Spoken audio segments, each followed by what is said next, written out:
नमस्कार। मैं हूं संतोष पाठक और आप लोग देखना शुरू कर चुके हैं संतोष पाठक ऑफिशियल यूट्यूब प्लेटफॉर्म। और आज की इस खास चर्चा में एक बार फिर से हमने वरिष्ठ पत्रकार अभिषेक कुमार को जोड़ा है। अभिषेक भाई, आपका हमारे यूट्यूब मंच पर बहुत बहुत स्वागत है। जी नमस्कार। बिहार में सरकार बने 1 महीने से एक दिन ज्यादा का वक्त हो चुका है। लगभग मोटे तौर पर अगर देखा जाए, अब असली परीक्षा आने वाली है। बजट सत्र आने वाला है और बजट सत्र के दौरान ही क्या बिहार की राजनीति या बजट सत्र से पहले बिहार की राजनीति बदलती हुई नजर आएगी, क्योंकि राज्यसभा के 5 सीटों के लिए चुनाव होना है। राष्ट्रीय जनता दल तो एक भी अपने सांसद को नहीं भेज पाएगी। भारतीय जनता पार्टी और जनता दल यूनाइटेड तो दो दो भेज पाएगी। लेकिन कहते हैं ना, एक अनार 100 बीमार वाली हालत है।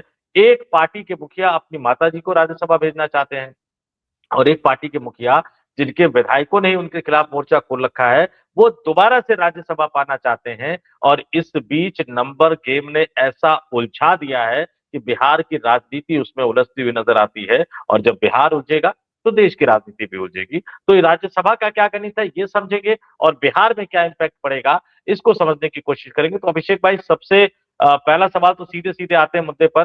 कितनी राज्यसभा सीटों पर इस बार बिहार में चुनाव होना है, कब चुनाव होना है, और अभी आज की अगर मैं बात करूं तो उन 5 पर किनका कब्जा है?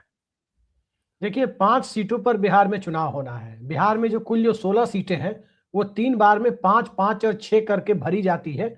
और इस बार 5 सांसद रिटायर हो रहे हैं और 5 पर चुनाव होना है। 8 अप्रैल को रिटायर हो रहे हैं 5 लोग। लिहाजा 31 मार्च से पहले इतना तो तय है कि बिहार में राज्यसभा सीटों पर चुनाव हो जाएंगे। और जो 5 सीटें हैं उसमें जेडीयू की 2 सीटें हैं और एक राज्यसभा के उपसभापति हरिवंश की सीट है, एक केंद्रीय मंत्री रामनाथ ठाकुर की सीट है। आरजेडी की 2 सीट है, अमरेंद्र धारी सिंह, और दूसरी सीट है प्रेम गुप्ता की। और 5वीं सीट बिहार में उपेंद्र कुशवाहा की है, जो उपचुनाव में गए थे, वो भाजपा वाली सीट है। तो जो 5 सीटों पर चुनाव हो रहा है उसमें 4 सीटें तो एकदम क्लियर है।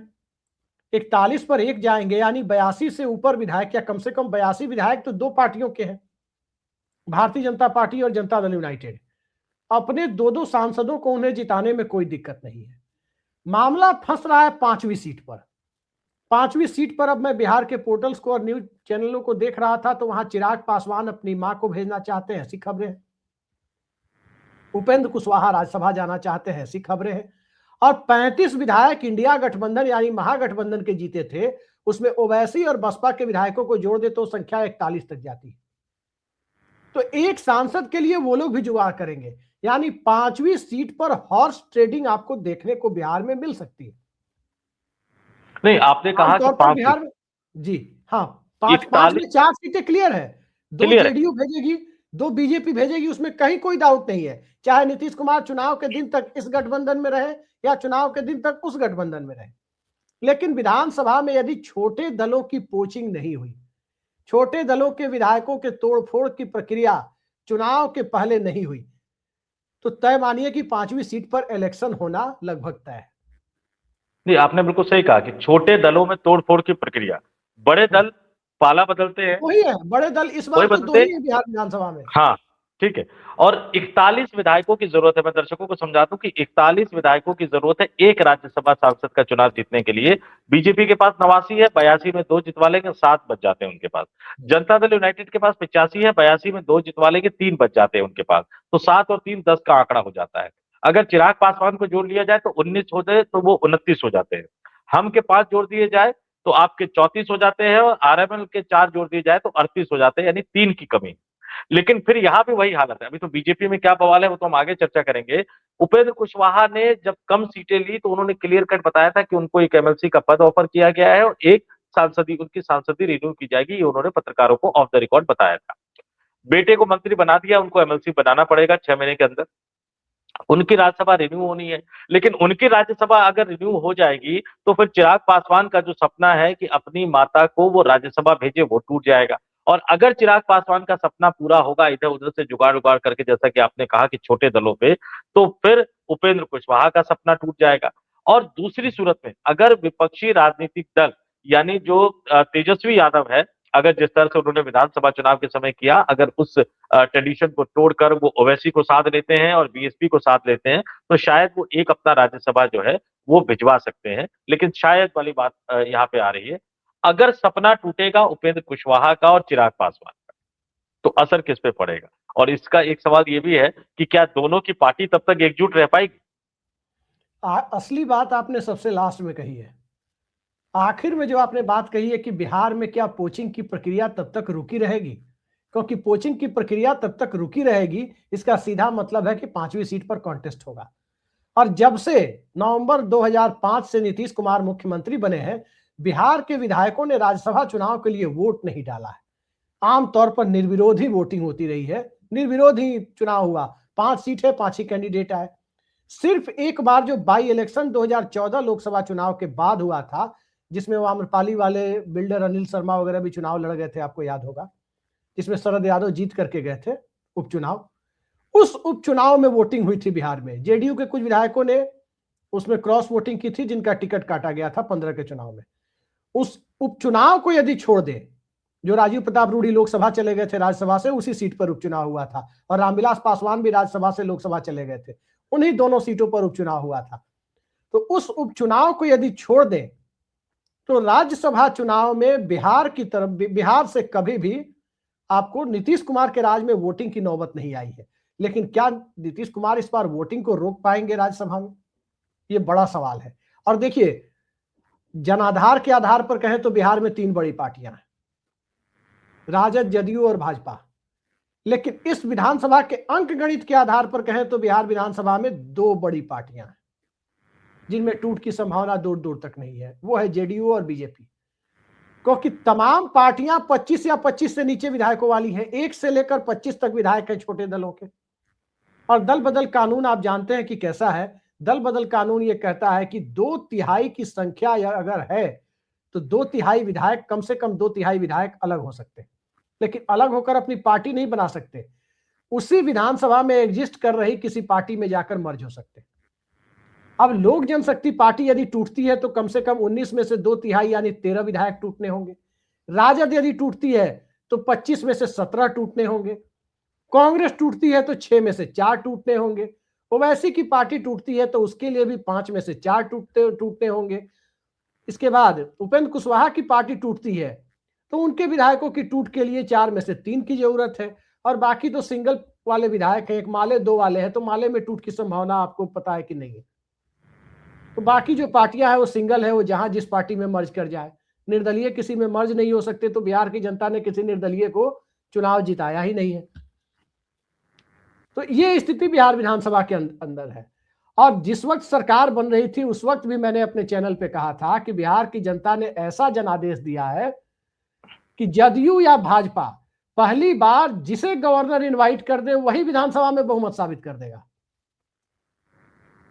इस विधानसभा की स्थिति यह है कि राज्यपाल जिसको 14 नवंबर के बाद बुला लेते, चाहे नीतीश कुमार को बुलाते या सम्राट चौधरी को बुलाते, क्योंकि इतनी सारी छोटी पार्टियां हैं, 122 पर के आंकड़े तक पहुंचने से किसी को आप रोक नहीं सकते।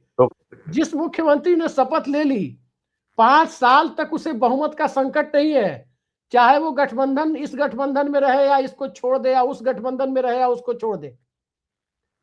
ये विधानसभा कमोबेश हो गई है कैसी, 2010 की तरह।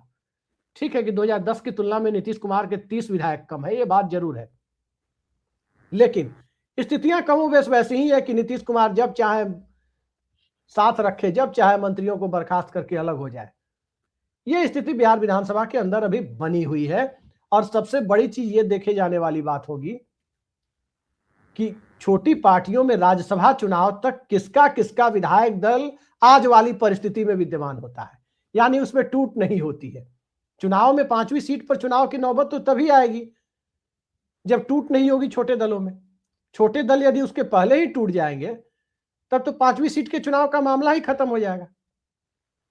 नहीं, और आपने बिल्कुल सही कही कि चाहे लोजपा की बात हो, यानी रामविलास पासवान के जमाने से लेकर चिराग पासवान के जमाने तक, या कांग्रेस पार्टी की बात हो, टूट फूट का बिहार की राजनीति में एक लंबा इतिहास रहा है। लेकिन 2-3 चीजें हम समझना चाहेंगे अपने दर्शकों के लिए।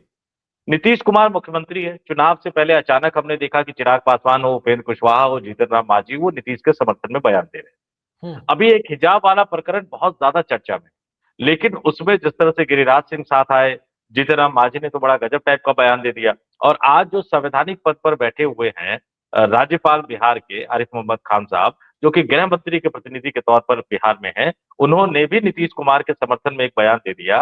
लेकिन राहुल गांधी चुप है, तेजस्वी यादव चुप है, विपक्ष इस पर कुछ बोल ही नहीं रहा है। ये खेल क्या चल रहा है बिहार में? दोनों ही नीतीश कुमार को लुभाने की कोशिश में क्यों जुटे हुए हैं? क्योंकि संभावनाएं कहीं ना कहीं कुछ अभी भी बनी हुई है क्या? देखिए, कई सारी चीजें साफ साफ दिखाई दे रही है। और राजनीति को यदि आप समझना चाहते हैं और पॉलिटिकल डेवलपमेंट को यदि आप रीड करना चाहते हैं, तो सबसे पहले किसी भी पार्टी में या किसी गठबंधन में परस्पर विश्वास कितना है, यह देखा जाना जरूरी होता है।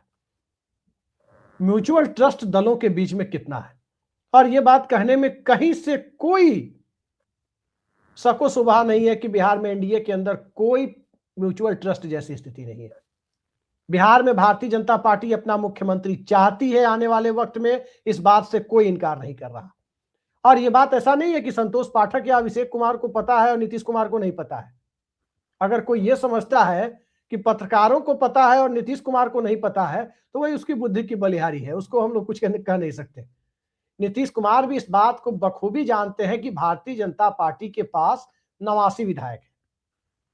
भारतीय जनता पार्टी का मुख्यमंत्री भी यदि शपथ ले चुका होता और नीतीश कुमार समर्थन नहीं भी करते, तब भी वो सरकार बना लेता। अगर आपको याद हो, मायावती ने कल्याण सिंह से समर्थन वापस लिया था, जो 6-6 महीने वाला समझौता हुआ था।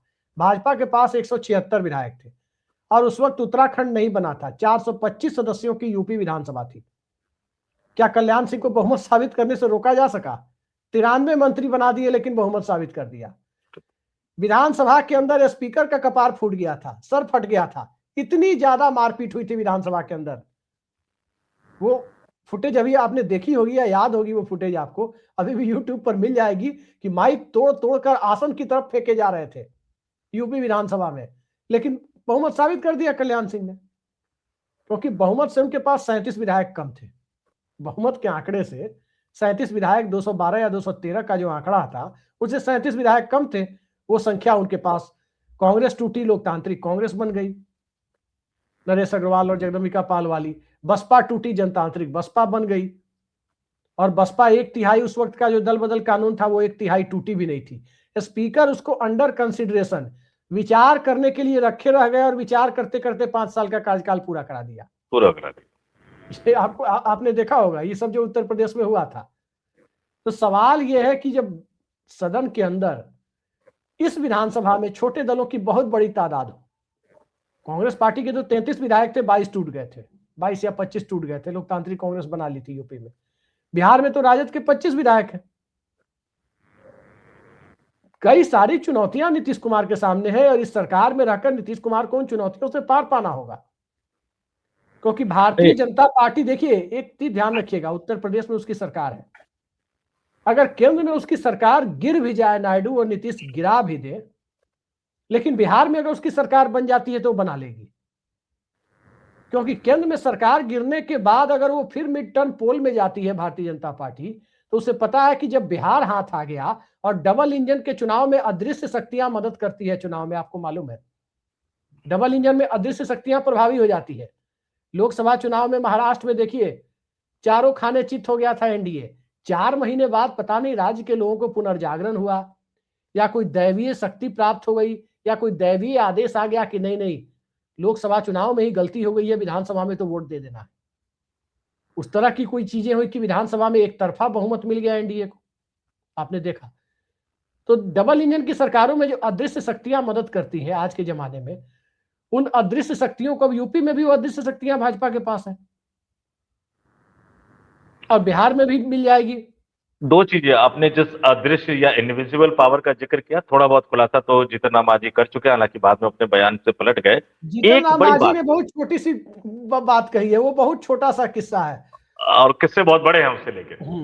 नहीं, वो बहुत बड़ी। देखिए, आप इस बात को जानते हैं, चाहे वो नरेंद्र मोदी की सरकार हो या उसके पहले कांग्रेस की सरकार हो या किसी की सरकार हो, जनता दल की सरकार हो, जहां मुकाबला नजदीकी होता है 1000, 1500, 2000, वहां पर आमतौर पर सत्ता पक्ष जिसकी सरकार राज्य में होती है, जिसका डीएम, जिसका रिटर्निंग ऑफिसर होता है, उसकी मनमर्जी से फैसला आता है।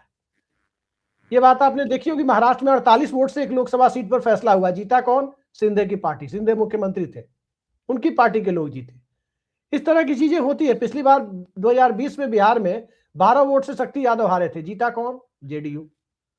इस बार भाजपा 96 सीटों पर लीड कर रही थी। नीतीश कुमार को यह दिखने लगा कि भाई 96 आ रहे हैं, इसका मतलब कि बिना जेडीयू के ही बहुमत आ रहा है।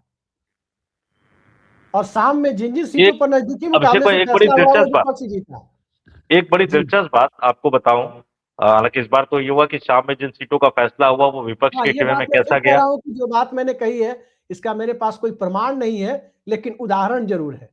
बिल्कुल। और एक बात और मैं दर्शकों को याद दिलाऊंगा, हम एक डिबेट में और चर्चा कर रहे थे अभिषेक भाई, तो एक बात उठा था कि बीजे नीतीश के सामने कोई चेहरा नहीं है बीजेपी के पास खड़ा करने के लिए, बिहार में कोई नेता नहीं है। और बड़ा ये मुझे एग्जैक्ट ईयर तो याद नहीं है, शायद ये 2016-17 की बात है, किसी और मसले पर कोई मीटिंग हो रही थी बीजेपी पार्लियामेंट्री बोर्ड में, और 3 नेता बैठे हुए थे। 3 नेताओं के बीच में एक बात उठी कि बिहार का क्या। हालांकि सुशील मोदी थे, लेकिन उनके पास पता था कि चेहरा नहीं है। बाद में डिप्टी सीएम जब हटाने की बात आई, तो जो डिप्टी सीएम 2 उन्होंने दिए, उनको खुद ही यकीन नहीं हो पा रहा था कि वो डिप्टी सीएम बनेंगे। और अभी जो 2 डिप्टी सीएम बने हुए हैं, इनके साथ समस्या कई दूसरे तरह की है। तो उससे पहले ही उस समय ये था कि भाई चेहरा क्या होगा। तो मुझे याद है कि बड़े दिलचस्प होते हुए एक व्यक्ति उस फ्लोर से नीचे उतरते हैं, फोन उठाते हैं और फोन नितिन नवीन को घुमाते हैं और कहते हैं कि आपके बारे में कुछ बड़ा सोचा जा रहा है। और तब से ये कयास लगातार, मैं कई वीडियो में कह चुका हूं कि नितिन नवीन, सम्राट चौधरी किसी भी हालत में बीजेपी की सरकार में मुख्यमंत्री नहीं बनेंगे, विजय सिन्हा किसी भी हालत में बीजेपी की सरकार में मुख्यमंत्री नहीं बनेंगे, अगर बीजेपी को सरकार बनाने का मौका भी मिले। नितिन नवीन को राष्ट्रीय कार्यकारी अध्यक्ष बनाकर, क्योंकि नेता एक अलग गुण होता है, आप हमेशा डिप्टी रहेंगे तो डिप्टी वाली आदत होती है, नेतृत्व करना एक अलग आदत होती है। नीतीश कुमार जैसे नेता इस बात को बखूबी समझ रहे हैं कि क्या नितिन नवीन को उनकी सरकार से बाहर निकालकर एक राष्ट्रीय जिम्मेदारी देकर भविष्य के नेता के तौर पर जिम्मेदार तैयार किया जा रहा है बिहार को लेकर। मैं देश की राजनीति को लेकर नहीं कह रहा हूं। ऐसे में अगर नीतीश कुमार को राज्यसभा चुनाव में मौका मिलेगा, क्योंकि उनकी ताकत बड़ी, वो ये तय करेंगे कि उपेंद्र कुशवाहा का सपना पूरा हो, या वो तय करेंगे कि चिराग पासवान का सपना पूरा हो। और जब वो इस स्थिति में है, तो फिर उनके विधायक भी अपने पाले में लाने की स्थिति में तो नीतीश कुमार है ही। तो क्या नीतीश कुमार जो बिहार की विधानसभा में नंबर 1 पार्टी बनना चाहते हैं बीजेपी को पछाड़ कर, और इसमें एनडीए गठबंधन में जो तीसरे नंबर की पार्टी है, बिहार में विधानसभा में जो चौथे नंबर की पार्टी है, लोक जनशक्ति पार्टी रामविलास पासवान, एक बार फिर से बड़े टूट की तरफ बढ़ रही है, या फिर चिराग पासवान ही आने वाले दिनों में आपको नीतीश कुमार के साथ खड़े नजर आएंगे बिहार में राजनीति करते?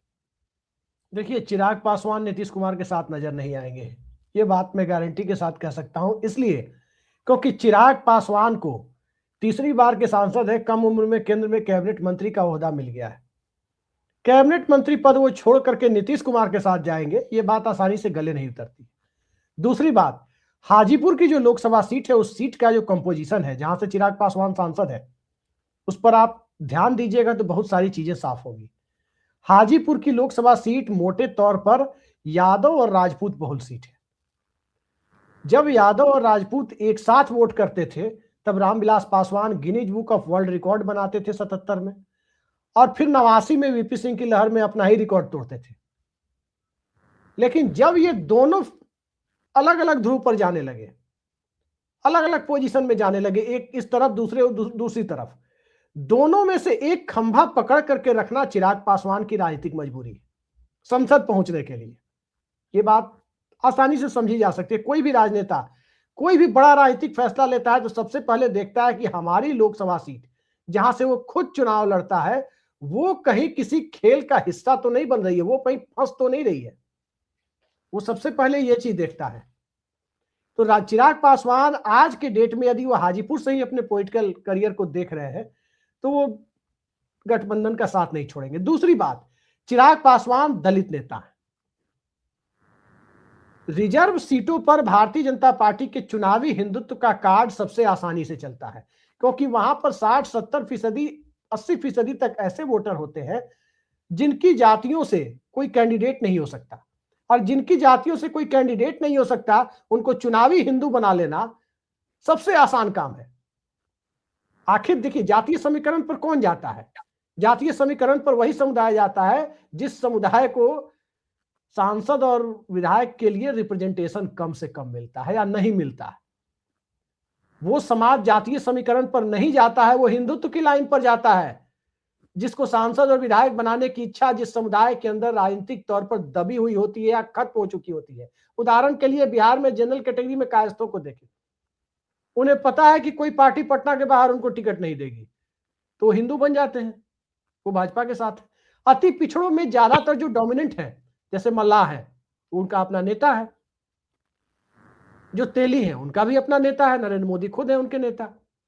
लेकिन जो 50 जातियां हैं अति पिछड़ों में, आधा 1-1.25% आबादी वाली, उनका कोई नेता नहीं है। उनका कोई नेता नहीं है तो वो आसानी से चुनावी हिंदू बन गए 2014 के बाद से। नहीं ये तो बहुत बड़ा चिराग फर्क है। पासवान, अगर चिराग पासवान नहीं जाएंगे तो फिर चिराग पासवान के विधायक क्या जाएंगे नीतीश कुमार के साथ?